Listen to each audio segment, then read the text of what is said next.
HDFC hybrid equity fund. यह fund एक aggressive hybrid category का फंड है। सबसे पहले इस फंड के पास्ट रिटर्न पर एक नज़र डालते हैं। इस फंड ने पिछले एक साल में 18% से ज़्यादा का रिटर्न दिया है, 2 सालों में 36% से ज़्यादा का रिटर्न दिया है, 3 सालों में 13% से ज़्यादा का रिटर्न दिया है और 5 सालों में 10% से ज़्यादा का रिटर्न दिया है। वहीं बात करें अगर इसके कैटेगरी की, तो इस फंड ने पिछले एक साल में 16% से ज़्यादा का रिटर्न दिया है, 2 सालों में 33% से ज़्यादा का रिटर्न दिया है, 3 सालों में 13% से ज़्यादा का रिटर्न दिया है और 5 सालों में 11% से ज़्यादा का रिटर्न दिया है।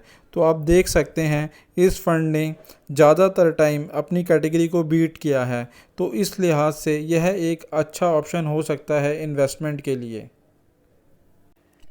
बात करें स्कीम डिटेल के बारे में, तो यह फ़ंड एक ओपन एंडेड फ़ंड है। ओपन एंडेड फ़ंड वह फ़ंड होते हैं जिसमें आप कभी भी निवेश कर सकते हैं और कभी भी विड्रॉ कर सकते हैं। इस फ़ंड का बेंचमार्क निफ्टी 50 हाइब्रिड है और इस फ़ंड में जो आपका एग्ज़िट लोड लगेगा वह यदि आप 15% तक एक साल से पहले विड्रॉ करते हैं तो उसके ऊपर आपको किसी भी परसेंट का एग्ज़िट लोड नहीं लगेगा। वहीं अगर आप इससे ऊपर के अमाउंट को एक साल से पहले विड्रॉ करते हैं तो 1% का एग्ज़िट लोड लगेगा और अगर एक साल के बाद करेंगे तो किसी भी प्रकार का कोई एग्ज़िट लोड नहीं है। वहीं बात करें निवेश की, तो SIP के केस में आप 300 रुपये से निवेश की शुरुआत कर सकते हैं और लमसम के केस में आप 5,000 रुपये से निवेश की शुरुआत कर सकते हैं। वहीं यह फ़ंड 2005 में लॉन्च हुआ था और इस फ़ंड का अभी तक का जो एसेट अंडर मैनेजमेंट है वह है 18,086 करोड़ रुपए का। वहीं अगर इस फ़ंड के अंदर किसी व्यक्ति ने जब यह लॉन्च हुआ था तब 1,00,000 रुपए का निवेश किया होता तो आज उसकी वैल्यू 7,95,000 रुपये होती। इस फ़ंड का एक्सपेंस रेशो जो है वह है 1.73% का। यह फ़ंड 2 फंड मैनेजर के द्वारा मैनेज किया जाता है। मिस्टर चिराग और मिस्टर संकल्प के द्वारा यह फ़ंड मैनेज किया जाता है। वहीं बात करें टॉप 5 सेक्टर एलोकेशन की, तो इसके अंदर बैंक्स प्राइवेट के अंदर 18.89% का इन्वेस्टमेंट है, NBFC में 10.48% का इन्वेस्टमेंट है, कैश के अंदर 8.17% का इन्वेस्टमेंट है, इंफ्रास्ट्रक्चर के अंदर 7.74% का इन्वेस्टमेंट है और IT के अंदर 7% का इन्वेस्टमेंट है। वहीं टॉप 5 कंपनी एलोकेशन देखें तो ICICI बैंक के अंदर 7.15% का इन्वेस्टमेंट है, HDFC बैंक में 5.34% का इन्वेस्टमेंट है, इन्फोसिस के अंदर 5.33% का इन्वेस्टमेंट है, रिलायंस के अंदर 4.79% का इन्वेस्टमेंट है और L&T के अंदर 4.52% का इन्वेस्टमेंट है।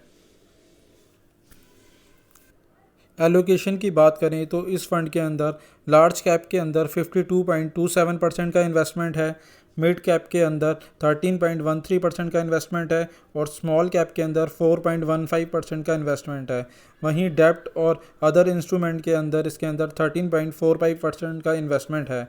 तो आप देख सकते हैं इस फंड के अंदर सभी सेक्टरों के अंदर अच्छा एलोकेशन लिया गया है और यह फंड उन सभी के लिए सूटेबल रहेगा जो 3 से 5 साल के लिए निवेश करना चाहते हैं।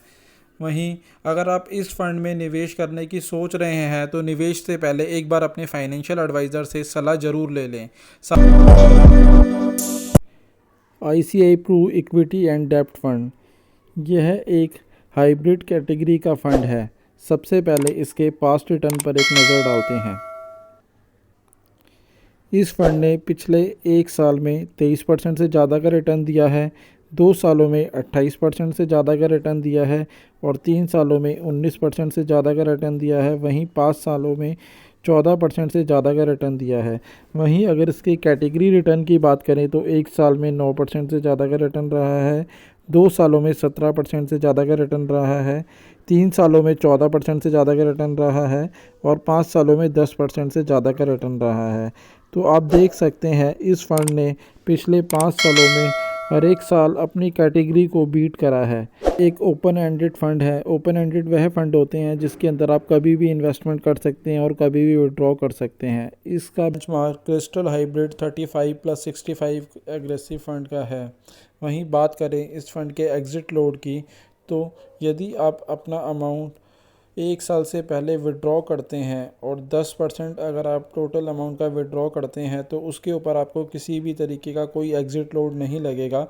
बट अगर 10% से ज़्यादा अमाउंट विड्रॉ करते हैं 1 साल से पहले तो उसके ऊपर आपको 1% का एग्ज़िट लोड भी लगेगा। और यदि आप 1 साल के बाद विड्रॉ करेंगे तो उस केस में आपको किसी भी तरीके का कोई एग्ज़िट लोड नहीं लगेगा। वहीं बात करें इन्वेस्टमेंट की तो एसआईपी के केस में आप 100 रुपये से इन्वेस्टमेंट की शुरुआत कर सकते हैं और लमसम के केस में आपको 5,000 रुपये का इन्वेस्टमेंट करना पड़ेगा। वहीं बात करें, यह फ़ंड जो है 1999 में लॉन्च हुआ था और इस फ़ंड का अभी तक का जो एसेट अंडर मैनेजमेंट है वह है 19,112 करोड़ रुपए का। इस फंड का एक्सपेंस रेशो जो है वह है 1.78% का। वहीं बात करें, अगर इस फ़ंड के अंदर किसी पर्सन ने 1 लाख रुपए लगाया होगा जब ये फ़ंड लॉन्च हुआ था तो आज इस फ़ंड की वैल्यू 21,90,000 रुपये होगी। यह फ़ंड 4 फंड मैनेजर के द्वारा मैनेज किया जाता है, mister Shankaran, mister Manish, mister Mitul और मिस्टर निखिल के द्वारा यह फ़ंड 4 फंड मैनेजरों के द्वारा मैनेज किया जाता है। टॉप 5 सेक्टर एलोकेशन की बात करें तो बैंक्स प्राइवेट के अंदर 18.59% का इन्वेस्टमेंट है, यूटिलिटीज़ के अंदर 8.15% का इन्वेस्टमेंट है, ऑटो के अंदर 7.59% का इन्वेस्टमेंट है, टेलीकॉम में 7.3% का इन्वेस्टमेंट है और मेटल्स के अंदर 6.69% का इन्वेस्टमेंट है।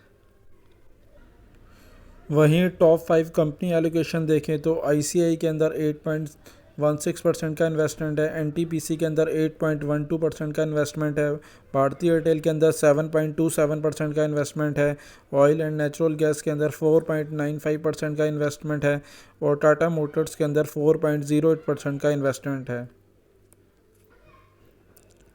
लार्ज कैप के अंदर 61.33% का इन्वेस्टमेंट है, वहीं अदर सोर्सेज के अंदर 28.18% का इन्वेस्टमेंट है और मिड कैप के अंदर 8.02% का इन्वेस्टमेंट है और स्मॉल कैप के अंदर 2.47% का इन्वेस्टमेंट है। तो आप देख सकते हैं इस फंड के अंदर सभी कैटेगरी वाइज एलोकेशन लिया गया है, बट सबसे ज़्यादा एलोकेशन जो है वह लार्ज कैप के अंदर है।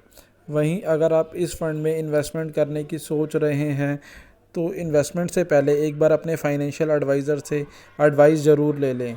साथ ही साथ अगर आप इस फ़ंड में या किसी भी और फंड में अगर आप इन्वेस्टमेंट करना चाहते हैं तो अब आप हमारे मोबाइल ऐप के थ्रू भी इन्वेस्टमेंट कर सकते हैं।